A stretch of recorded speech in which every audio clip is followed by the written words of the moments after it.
on, I want to be doing one past paper question with you. Let's do two past paper questions regarding this. ठीक है, फिर हम जो है वो टेंशन पे चलते हैं अपनी नेक्स्ट पोस्ट पे.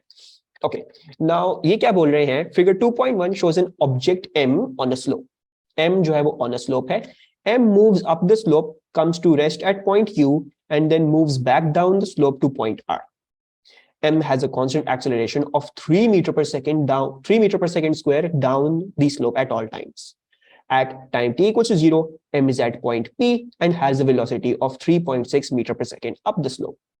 The total distance from P to Q and then to R is 6 meters. So P से Q, Q से वापस R, P to Q, then Q to R is पूरा का पूरा 6 meters. Calculate for the motion of M from P to Q the time taken. So P से Q regarding given all of this information, how do I work out the time? So they tell you M moves up the slope and comes to rest at point Q.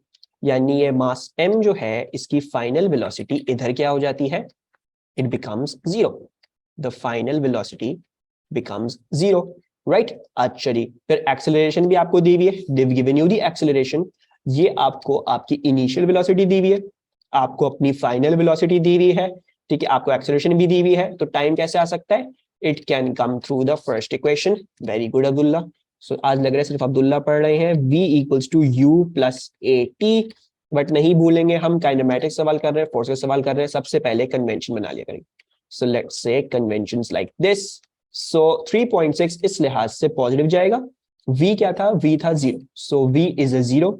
3.6 will go as positive.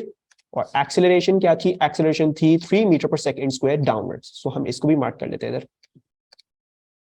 This is 3 meter per second square, right? So that will go in as a negative. So plus, then minus 3, and then t. So t will basically equal to a 3.6 divided by 3. What is the time that we're getting? 1.2. So we are getting 1.2. और मेरे बच्चे जो बहुत चुप चुप होके बैठे हुए हैं, प्लीज वो कंफर्म कर दें, उनको समझ में आ रहा है. और अब्दुल्ला के अलावा सब मुझे इस नेक्स्ट वाले पार्ट की अप्रोच बताएंगे. Should we use the second equation? We can use the second equation as well as the third equation. ठीक है. Why would I strongly suggest use the third equation? ठीक है, मैं suggest करूंगा third equation इस्तेमाल करो.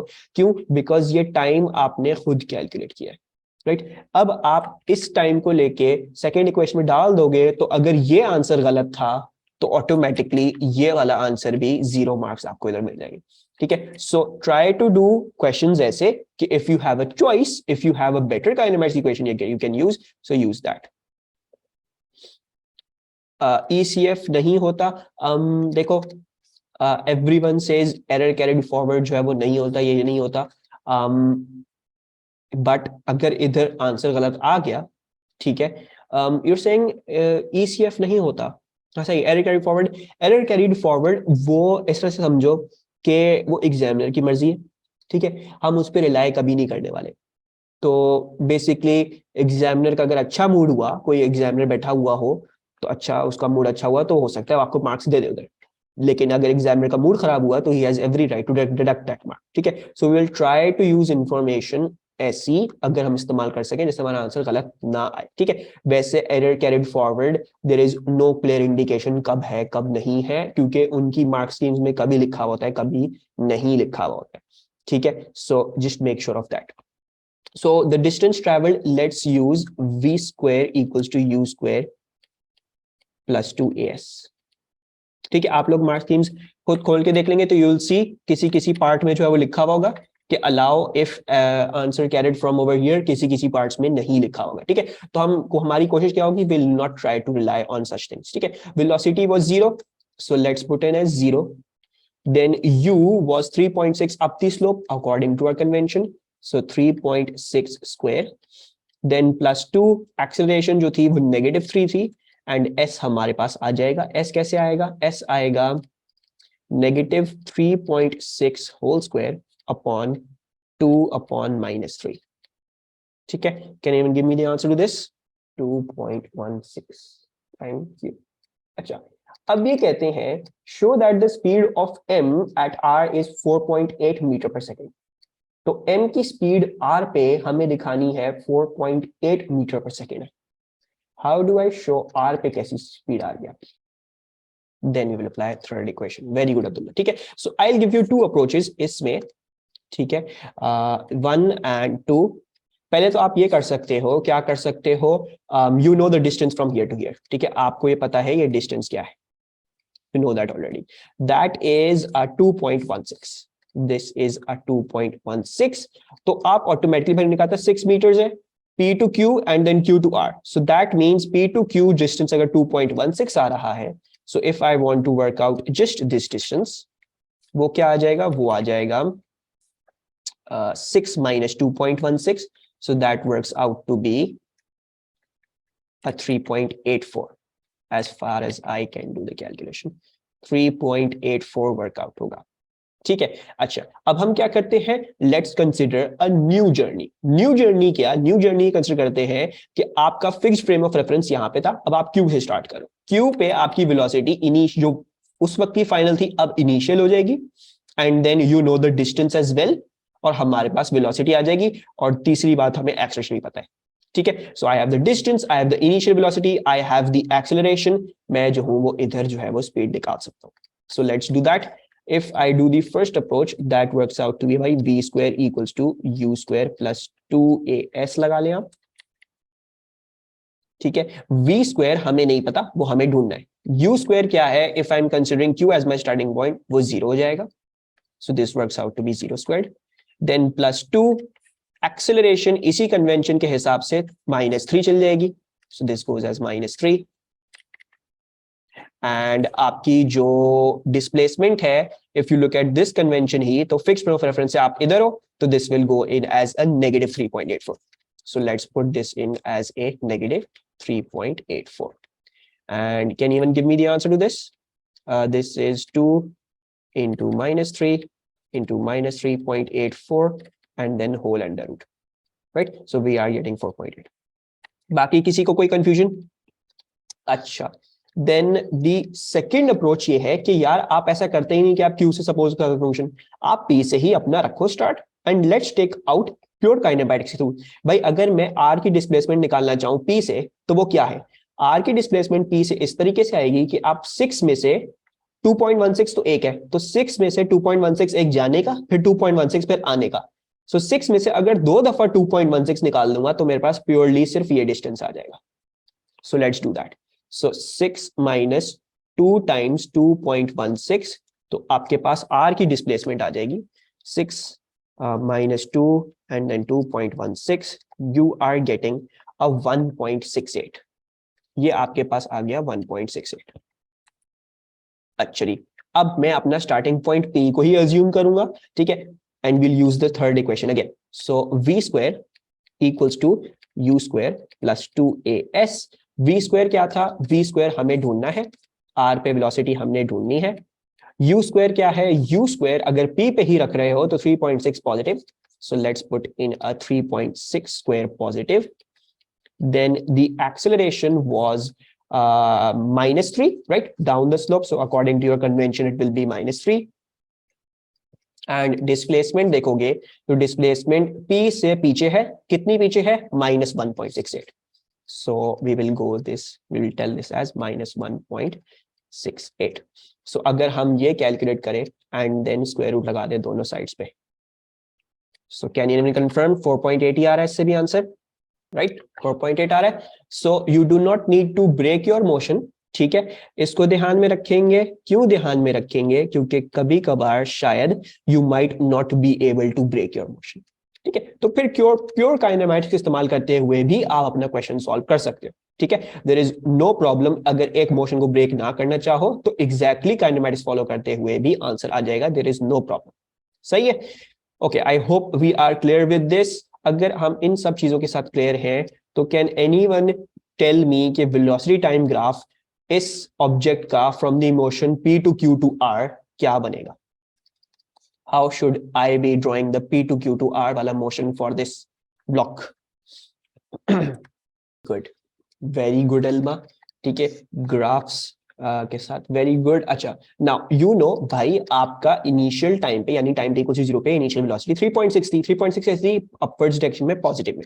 सो let's put a cart at 3.0, 3.6। So 2.4 2 2.4 2.8 3.2 3.6।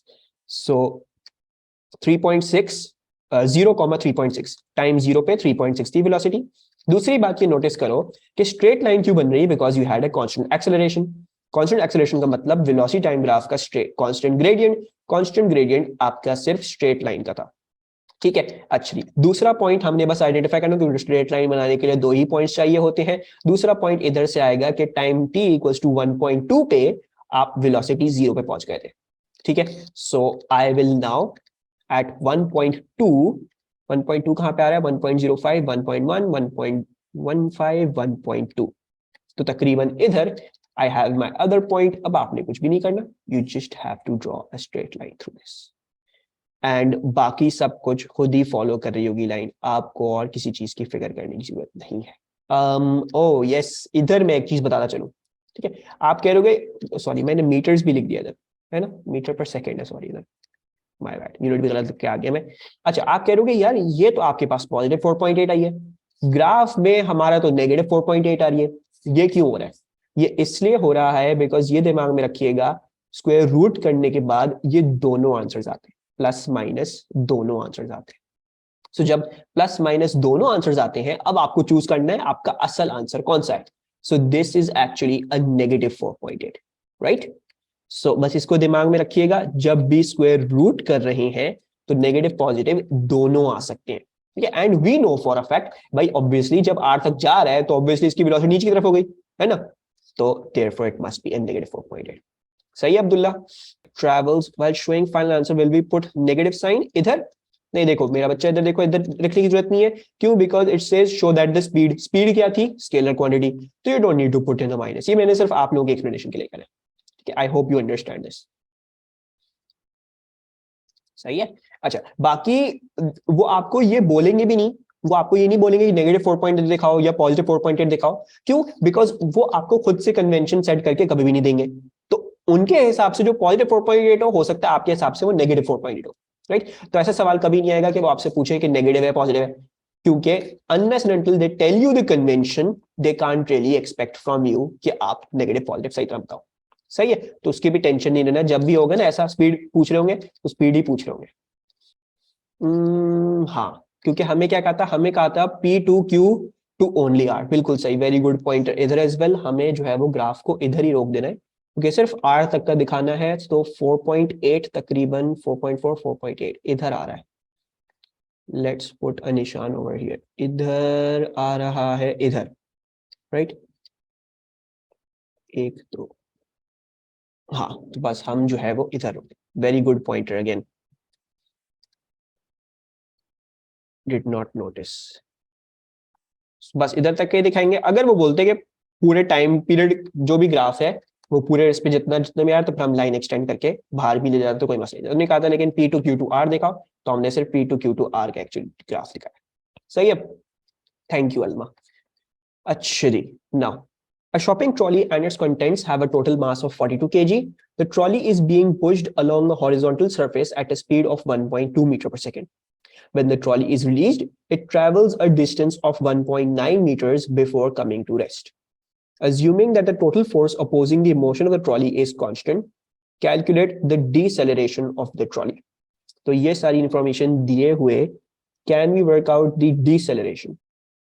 So let's work out थोड़ा सा केस सिनेरियो। भाई ये आपका एक रोड होगा, हॉरिजॉन्टल रोड, हॉरिजॉन्टल सरफेस, जिस पे आपकी ट्रॉली चल रही है, ठीक है। So I am not going to draw a very good trolley, I am just going to draw a trolley like this.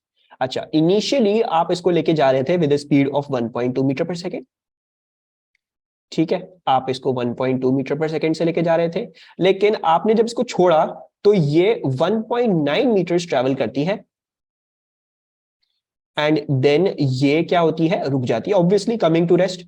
So obviously जब ये ट्रॉली उठ के यहां आ जाती है, सो ये आ जाती है आपकी रेस्ट, ठीक है, यहां से भी ऊपर खटा। So if this is 1.9 meters and this is a velocity of rest, velocity equals to 0, अब क्या मैं वर्कआउट कर सकता हूं दी डीसेलरेशन? अगर हम kinematics ले लें and let's say forward is positive, so I know final velocity, I know initial velocity, I know the distance as well. I can work out the acceleration using the third equation, v square equals to u square plus 2as.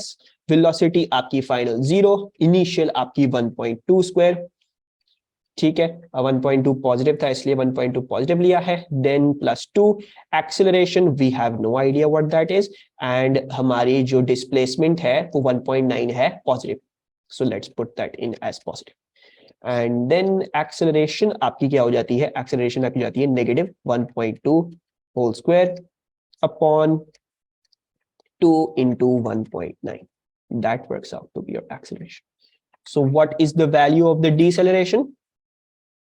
Negative 0.38। अच्छा, दूसरी बात ये कि आपने एक तो ये निकाल लिया ना, ठीक है, लेकिन इधर जो है वो नेगेटिव 0.38 नहीं लिखा जाएगा, डीसेलरेशन पूछ रहे हैं, ठीक है, तो डीसेलरेशन का आप मैग्नीट्यूड लिख आओ। अगर आपने इधर नेगेटिव 0.38 कह दिया तो negative 0.38 of deceleration is basically 0.38 of acceleration, ठीक है, तो नेगेटिव का मतलब ऑटोमेटिकली ये बोल रहा है, आपको ऑलरेडी बता रहा है हम डीसेलरेट कर रहे हैं, ठीक है, आपने बस उसका मैग्नीट्यूड लिख देना है। अच्छा, then the second question, show that the total force opposing the motion of the trolley is 60 Newton. भाई opposing force कहां से आ रही है? Obviously जब ट्रॉली आगे तरफ जा रही है, एक एक्सेलरेशन आ रही है पीछे की तरफ, so there must be a पीछे की तरफ फोर्स। कोई आइडिया वो फोर्स क्या होगी पीछे की तरफ वाली? The पीछे की वाली force must be a friction, जब भी तो ट्रॉली रुक रही है। Now we need to work out friction का magnitude. We have worked out the deceleration and बाकी इंफॉर्मेशन हमें क्वेश्चन में दी हुई है। Can we work out the total force? So your total force that is opposing should be equals to F equals to mass into acceleration, ठीक है। अच्छा जी, now acceleration क्या थी? 0.38 थी नेगेटिव में, so 0.38 in the negative, negative तो मैं डालना ही भूल गया, नेगेटिव बोल के 0.38 नेगेटिव। मास क्या था? मास आपको दिया हुआ था 42 kg, so let's put in this 42 as well, और ये क्या देगी? ये आपको आपकी फ्रिक्शन फोर्स देगी, and hopefully this is working out to be a negative 16 newtons. So according to your convention, हाँ resistive force है, oppose कर रही है motion को, negative 16 आ रही है, उन्होंने इधर सिर्फ magnitude लिखा हुआ है। Okay, I hope we are clear with this question as well. इसके अगला वाला पार्ट हम अभी नहीं कर रहे because अभी हमने अभी तक इतना कोर्स पढ़ा नहीं है। Let's move on to the part over here. अच्छा, अब कहते हैं the trolley now moves down a straight slope that is inclined at an angle of 2.8 degree to the horizontal, as shown in figure 3.1. The constant force that opposes the motion of the trolley is 16 newtons. Calculate for the trolley moving down the slope the component down the slope of the trolley's weight. तो trolley का wait का down the slope वाला component क्या होगा?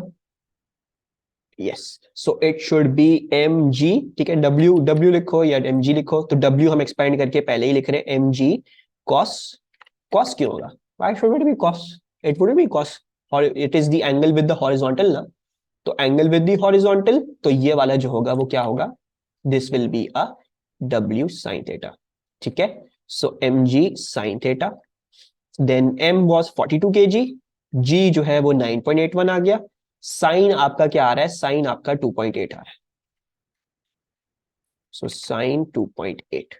Let's work this out. ये क्या आ रहा है आंसर हमारे पास? 20.13।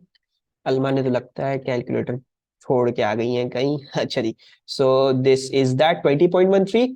हमें जो है वो क्या दिया हुआ था?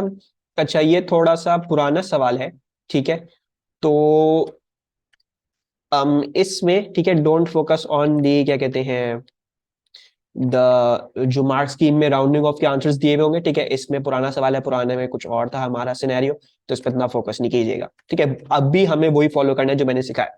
अच्छा, फिर आपको कहते हैं the time for the trolley to travel from rest a distance of 3.5 metres along the length of the slope.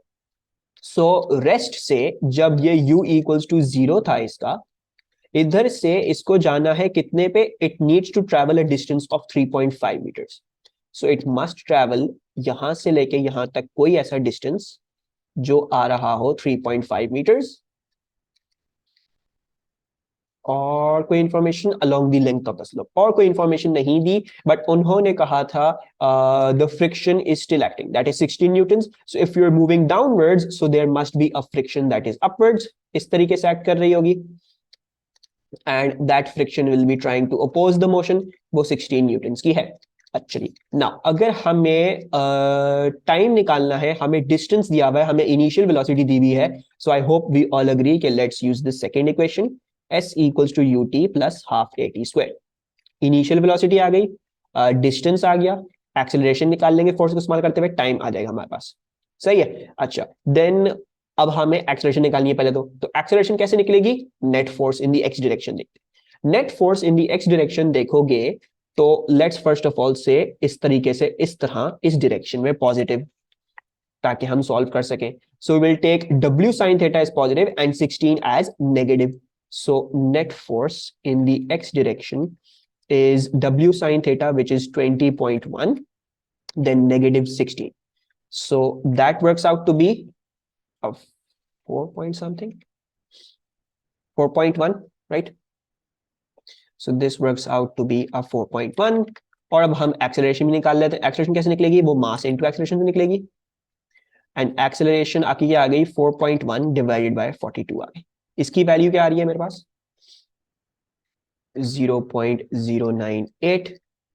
ना 0.098 आ गया है, मेक श्योर करो जब हमने सब कुछ सही डाला है, ठीक है, तो एक्सेलरेशन की जो डायरेक्शन आई है वो भी सही आई होगी, ठीक है, so this is a positive 0.098। अच्छा, now the distance is 3.5 metres according to your convention, fix frame of reference से rightwards, so positive, so 3.5 metres positive.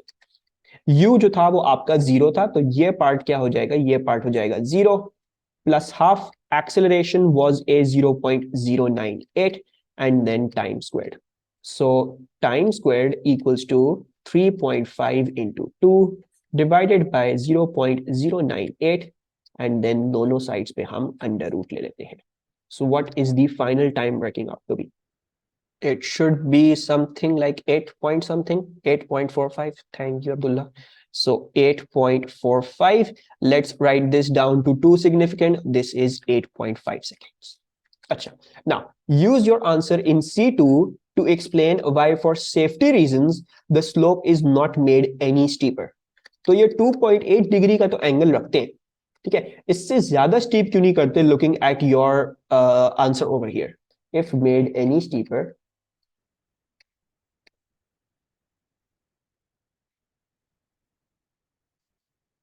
there would not be enough time to stop the trolley.